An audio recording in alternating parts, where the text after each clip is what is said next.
Carol Blake had always envisioned her marriage to be the perfect union. At 32, she had married Ryan, a charming, successful businessman 4 years her senior, whose charisma and ambition were impossible to ignore. He had swept her off her feet, promising her a life of love and stability. Yet now, 7 months into her pregnancy, she barely recognized the man she had married. It started gradually, as all great betrayals do. Ryan's once gentle tone had turned cold, his touch distant. The intimate connection they had shared in the early years seemed to have evaporated into thin air, replaced by a sense of obligation and duty. Ryan often stayed late at work, citing deadlines and meetings that never seemed to end. He would come home long after Carol had fallen asleep, reeking of alcohol and cigarettes, an eerie contrast to the man she had once known. As her pregnancy progressed, Ryan's irritation grew palpable. He barely looked at her anymore, especially when her body began to show the signs of carrying their child.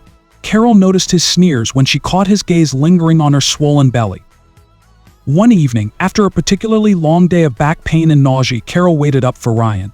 She had prepared a simple dinner, hoping they could sit together like they used to. But when Ryan entered the house, his steps heavy and uneven, it was clear he had been drinking again. "Ryan," Carol started softly, "we need to talk."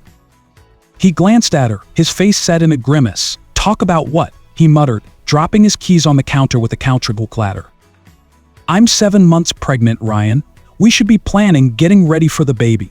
But you're never here, and when you are, it feels like you're a stranger." His lips curled into a sneer. "I didn't sign up for this, Carol. This baby was your idea. I never wanted to be tied down. And now look at you." His eyes raked over her, filled with disdain. "Look at us." Her heart raced, the shock of his words hitting her like a blow. "What are you saying?" she whispered. "I'm saying," he said slowly, deliberately, "that I don't want this. I don't want you, and I sure as hell don't want a kid." The room fell into a suffocating silence. Carol stood frozen, her mind reeling. This wasn't the man she had married. This wasn't the life she had dreamed of. For days after that conversation, Carol couldn't shake Ryan's words. She tried to rationalize them, to find a way to make sense of his sudden cruelty. But deep down, she knew the truth had been there all along. Ryan didn't love her anymore, if he ever truly had. One morning, after Ryan had rushed out to another one of his meetings, Carol went about her routine, cleaning the house and sorting laundry. It was in the pocket of his suit jacket that she found the first clue. A small slip of paper, crumpled but legible, a receipt from a motel just outside town, dated 2 nights ago. Her hands trembled as she stared at it. The pieces of the puzzle slowly began to fit together. The late nights, the distant look in his eyes, the phone calls he always took in private, it all pointed to one thing. Ryan was cheating. Carol felt a mixture of rage and heartbreak bubbling inside her. How could he do this to her? To their unborn child? Had he been using her all along? Determined to uncover the truth, she began paying closer attention. Ryan's behavior grew more erratic, and the more distant he became, the more Carol suspected that his affair was not just a fleeting fling but something deeper, something planned. Carol's investigations took her to dark places. She found more receipts, more evidence that Ryan had been frequenting motels with a younger woman. The final confirmation came when she followed him one evening, watching as he entered a restaurant with a woman, one of his employees, a young assistant named Lila. The sight of them together, laughing and sharing an intimate dinner, shattered the last remnants of her hope. Ryan hadn't just fallen out of love with her, he had replaced her with someone else. That night, Carol couldn't sleep. The betrayal was like a heavy weight pressing down on her chest, suffocating her. She lay in bed, staring at the ceiling, replaying every moment of their relationship, wondering where things had gone wrong. In the morning, her resolve hardened. She knew she couldn't stay in this marriage any longer. Ryan had broken their vows, and there was no coming back from that, but she couldn't just walk away quietly. She deserved more than that, her child deserved more. The next time Ryan came home, Carol was ready. She had spent days consulting a lawyer, preparing the papers. She waited until he sat down at the dining table, barely acknowledging her presence, before she placed the documents in front of him. "What's this?" he asked, glancing at the papers. "It's a divorce," she said, her voice steady despite the turmoil inside her. "You've made it clear you don't want this marriage, and I won't raise our child in a broken home." Ryan's face darkened. "You're being dramatic, Carol. We can work this out." "No," she said firmly. "You've been unfaithful, Ryan. I know about Leela." His expression shifted from irritation to shock. "You've been spying on me." "I don't need to spy to see what's right in front of me. Sign the papers, Ryan. This is over." For a moment, Ryan looked as though he might argue, but then his gaze hardened. "Fine," he said, snatching the pen.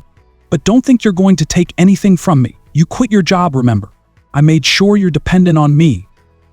Carol smiled, a cold, bitter smile. "That's where you're wrong." 2 weeks after Carol moved out, her life took an unexpected turn. Ryan had no idea that Carol's father was one of the wealthiest tech entrepreneurs in the country. For years, she had kept that part of her life quiet, not wanting to draw attention to her family's fortune. She had wanted to build her own life, her own identity. But now, that secrecy was no longer necessary. A popular TV show aired an interview with her father, who had just announced his intention to retire and pass on the company to his only daughter. The segment showed a glimpse of the family's luxurious lifestyle, including Carol, who was now living at her parents' estate with her newborn son, Samuel. It didn't take long for Ryan to find out. He called her one afternoon furious. "You lied to me," he shouted through the phone. "You're sitting on a fortune, and you didn't tell me." Carol remained calm. "I didn't think it was relevant. Besides, it's my inheritance, not yours." Ryan's voice seethed with anger. "Half of that is mine, Carol. We're married. I deserve my share." "That's not how it works," she replied coolly. "And in case you forgot, you're the one who cheated. The court won't side with you." After the divorce, Ryan's life spiraled out of control. His affair with Lila quickly soured as she revealed her own materialistic tendencies. Ryan's finances, already strained from the cost of maintaining his lifestyle, collapsed under the weight of his new wife's demand. Within months, he found himself buried in debt. He had hoped to leverage Carol's inheritance to escape his financial ruin, but her refusal left him grasping at straws. Ryan's attempts to negotiate with Carol were futile. Every lawyer he consulted confirmed the same grim reality. He had no legal claim to her inheritance. Carol had protected her assets well before the marriage, and there was no loophole to exploit. Still, he couldn't let go of the belief that he deserved more. In his twisted view, her success was something he had a right to, a sentiment that only deepened his bitterness. As his financial situation worsened, Ryan became more desperate. Lila, the woman for whom he had sacrificed everything, had little patience for his growing failures. She had enjoyed the benefits of their affair when things were easy, but as the money ran out, so did her loyalty. One morning, Ryan came home to find her gone along with several valuable items from their apartment. She had drained what little was left in their joint bank account. The betrayal stung, but Ryan could barely muster the energy to care. His life had unraveled so completely that even anger seemed a distant emotion.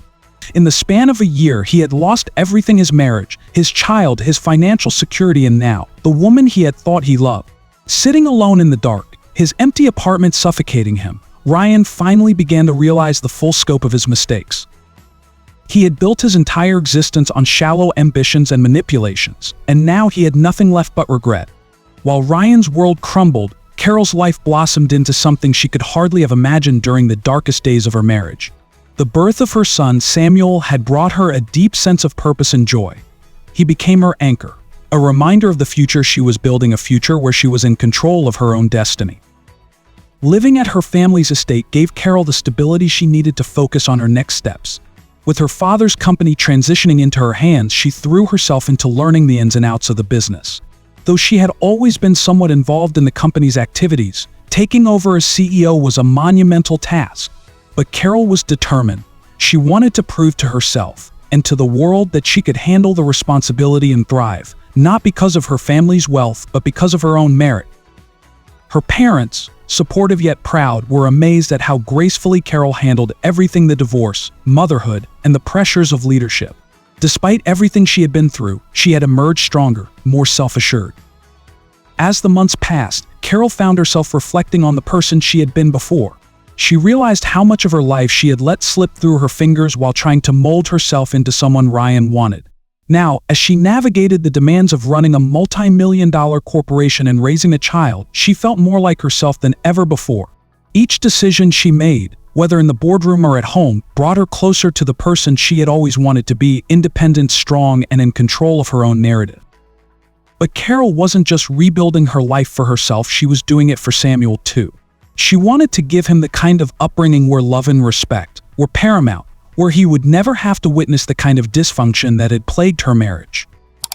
So one evening after putting Samuel to bed, Carol sat by the large windows overlooking her family's sprawling estate. She felt an overwhelming sense of peace. The past year had been filled with challenges, but she had made it through. She had weathered betrayal, heartache, and uncertainty, and she had come out the other side stronger. Ryan's desperation reached its peak one afternoon when he showed up at Carol's family estate, uninvited and unannounced. He had spent the last of his savings on a lawyer who told him what he already knew: there was no legal recourse for him to claim any part of Carol's inheritance. The realization that he was truly on his own had driven him to a breaking point. Carol was in the garden with Samuel when she saw him approach, his figure gaunt, his eyes hollow. Her initial instinct was to turn away, but something made her stop. She hadn't seen Ryan since the day he had signed the divorce papers, and she couldn't help but feel a surge of pity for the man who now stood before her, broken and disheveled. "Carol," he called out, his voice strained, "we need to talk." She straightened, holding Samuel close. "What could we possibly have to talk about, Ryan?" He took a few unsteady steps forward, as if trying to gather his thoughts. "I made mistakes. I know that. But you can't just cut me out. We had a life together, a family." Carol's expression was unreadable. "No, Ryan, you destroyed that life. You made your choices, and now you're facing the consequences." Ryan's face twisted in frustration. "You don't understand. I'm losing everything. Lila left me. I'm in debt. I don't have anyone." A long silence hung between them. Carol searched his face, looking for any sign of the man she had once loved, but all she saw was a shell of someone consumed by greed and bitterness. There was no redemption to be found here. "You made your bed, Ryan," she said quietly, "and now you have to lie in it. I'm not responsible for saving you." For a moment, Ryan looked like he might argue, but then his shoulders slumped, defeated. He seemed to realize, perhaps for the first time, that there was no going back. He had lost Carol, truly lost her, and the life they had once shared was now a distant memory. Without another word, Ryan turned and walked away, disappearing down the long driveway that led away from her family's home. Carol watched him go, feeling a strange mixture of relief and sorrow. In some ways, this final confrontation was the closure she had needed, the final chapter in a story she was ready to leave behind. In the months following Ryan's last visit, Carol's life took on a steady rhythm. She continued to grow into her role as CEO, earning the respect of her peers and transforming her father's company into something new and innovative. So the business thrived under her leadership, but more importantly, so did her personal life. Surrounded by her family's love and support, Carol built a new future for herself and Samuel. She no longer thought of Ryan or the pain he had caused her, except as a distant memory, a lesson in self-worth and resilience. Every challenge she faced had made her stronger, and now she was free to focus on what truly mattered. Samuel grew into a bright and curious child, the light of Carol's life. As he toddled through the gardens where his mother had once stood, watching the world with wide-eyed wonder, Carol knew that every sacrifice she had made had been worth it. The future stretched out before them, full of promise and possibility. And this time, Carol would write her own story, one filled with love, integrity, and hope. So if you love this story, be sure to subscribe, hit the bell, and comment below. Your interaction helps us grow.